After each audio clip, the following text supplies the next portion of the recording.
हर हर महादेव। नमस्कार, स्वागत है आप सभी का हमारे इस YouTube चैनल सनातन सत्य ज्ञान में। कैसे हैं आप सब?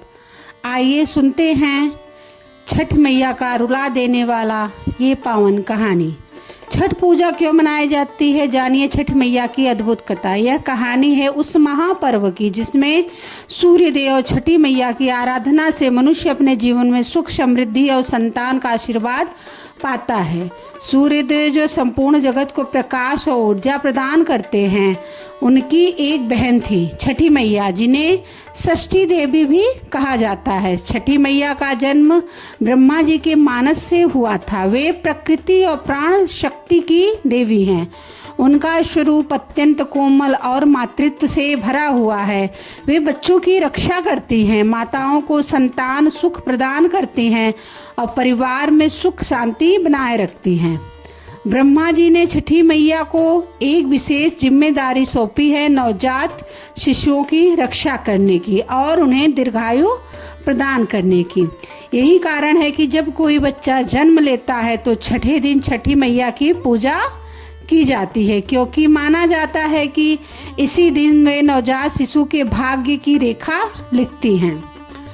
छठी मैया का एक और रूप है सूर्य की बहन के रूप में।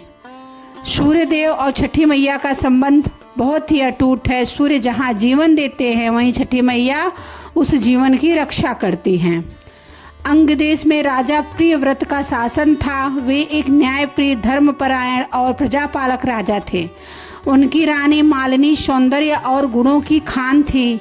राजा रानी के जीवन में सब कुछ था, धन, वैभव, प्रजा का प्यार, विशाल राजमहल।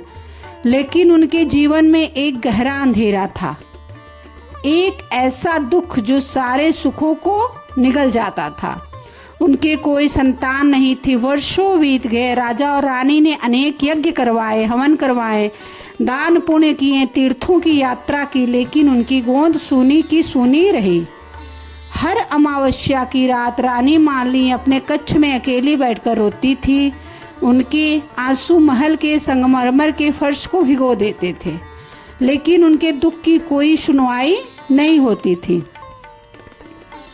राजा प्रियव्रत भी अत्यंत दुखी रहते थे। दरबार में बैठकर राजकाज संभालते, लेकिन उनका मन कहीं और भटकता रहता। जब वे अपने मंत्रियों को अपने पुत्रों के साथ देखते तो उनका हृदय करुणा से भर जाता। वे सोचते, इतना बड़ा राजपाट किसे सौंपे, कौन उनके बाद इस प्रजा का पालन करेगा। एक दिन महर्षि कश्यप राजा प्रियव्रत के दरबार में पधारे। राजा ने उनका भव्य स्वागत किया, उन्हें उचित आसन दिया और उनके चरणों में गिरकर अपना दुख कह सुनाया। हे महर्षि, राजा की आवाज में गहरा दर्द था। मेरे पास सब कुछ है, फिर भी मैं दरिद्र हूँ। मेरे पास संतान का सुख नहीं है। मेरी रानी रात दिन रोती रहती है। कृपया कोई उपाय बताइए जिससे हमें संतान का सुख मिल सके। महर्षि कश्यप ने अपनी दिव्य दृष्टि से राजा और रानी को देखा। उन्हें पता चल गया यह दंपत्ति पूर्व जन्म के किसी कर्म के कारण संतानहीन है।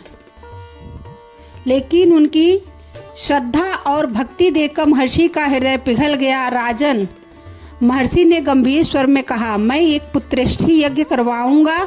इस यज्ञ की पूर्णाहुति के बाद रानी मालिनी को यज्ञ की खीर का प्रसाद ग्रहण करना होगा। इसके बाद उन्हें अवश्य संतान की प्राप्ति होगी। राजा प्रियव्रत की आंखों में आशा की एक किरण जगी। उन्होंने तुरंत महर्षि कश्यप से यज्ञ की तैयारी करवाई। पूरे राज्य में यज्ञ की घोषणा हुई। प्रजा में खुशी की लहर दौड़ गई। सभी ने मिलकर भव्य यज्ञशाला का निर्माण किया। यज्ञ का दिन आया। अग्नि प्रज्वलित की गई। वेद मंत्रों की ध्वनि से आकाश गूंज उठा। महर्षि कश्यप ने पूरी विधि विधान से यज्ञ संपन्न करवाया। अंत में यज्ञ की खीर तैयार हुई, जिसे रानी मालिनी ने अत्यंत श्रद्धा से ग्रहण किया। महीने बीतते गए और रानी मालिनी गर्भवती हुई। पूरे राजमहल में खुशी छा गई। राजा प्रियव्रत ने दान पुण्य किया, ब्राह्मणों को भोजन करवाया। प्रजा में भी उत्सव का माहौल था। 9 महीने की प्रतीक्षा के बाद वह दिन आया जब रानी ने एक पुत्र को जन्म दिया। लेकिन यह क्या, महल में खुशी की जगह सन्नाटा छा गया। नवजात शिशु का शरीर निष्प्राण था और मृत पैदा हुआ था। रानी मालिनी की चीख पूरे महल में गूंज उठी और रोते रोते बेहोश हो गई। राजा प्रियव्रत का सारा संसार एक पल में अंधकारमय हो गया। जिस महल में कुछ पहले खुशी की तैयारी हो रही थी वह अब मातम में छा गया था।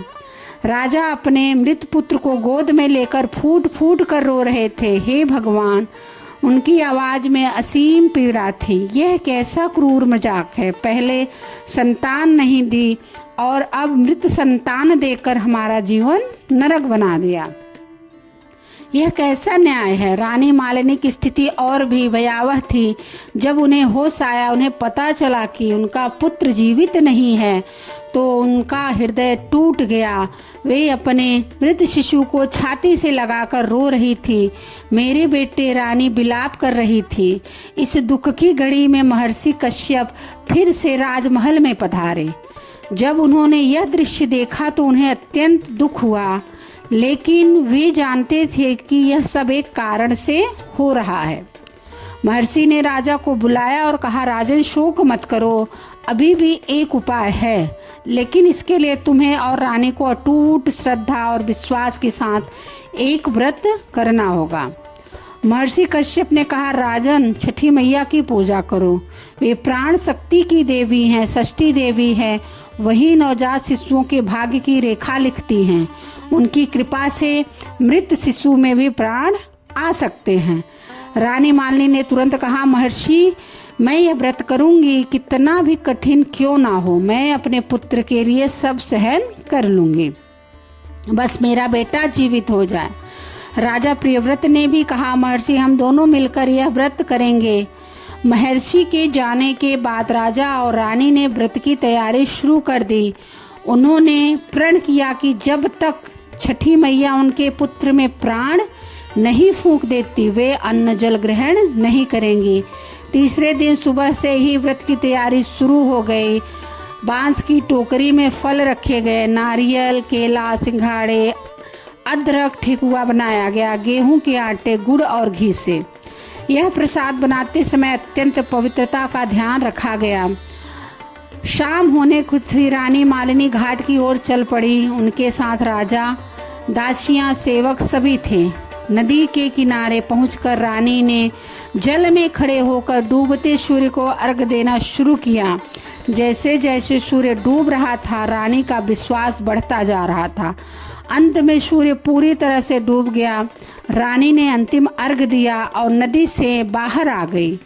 धीरे धीरे सूर्य की पहली किरण दिखाई दी। दूसरे दिन रानी ने अपने हाथों में जल लिया और प्रार्थना करने लगी। जैसे ही रानी ने उगते सूर्य को पहला अर्घ दिया, वहां उस दिव्य प्रकाश में एक देवी प्रकट हुई। उनका स्वरूप अत्यंत कोमल और मातृत्व से भरा हुआ था। वे छठी मैया थी। उनके हाथों में आशीर्वाद का संकेत था। रानी मालिनी अवाक रह गई। उनकी आंखों से अश्रुधारा बहने लगी। वे पानी में ही गिर पड़ी और छठी मैया के चरणों में नमन करने लगी। छठी मैया ने कोमल स्वर में कहा, उठो पुत्री, तुम्हारी श्रद्धा और भक्ति से मैं अत्यंत प्रसन्न हूँ। रानी ने कांपते हुए कहा, हे माता, मेरे पुत्र पर कृपा करो, उसे जीवन दान दो। छठी मैया मुस्कुराए। उन्होंने अपना हाथ आशीर्वाद में उठाया और कहा, तुम्हारा पुत्र जीवित हो जाएगा, वह दीर्घायु होगा। लेकिन याद रखो, यह व्रत केवल आज के लिए नहीं है, इस व्रत को हर वर्ष करना होगा। और जो भी स्त्री या पुरुष सच्चे मन से इस व्रत को करेगा, उसकी सभी मनोकामनाएं पूर्ण होगी। संतानहीन को संतान मिलेगी, रोगी स्वस्थ होगा।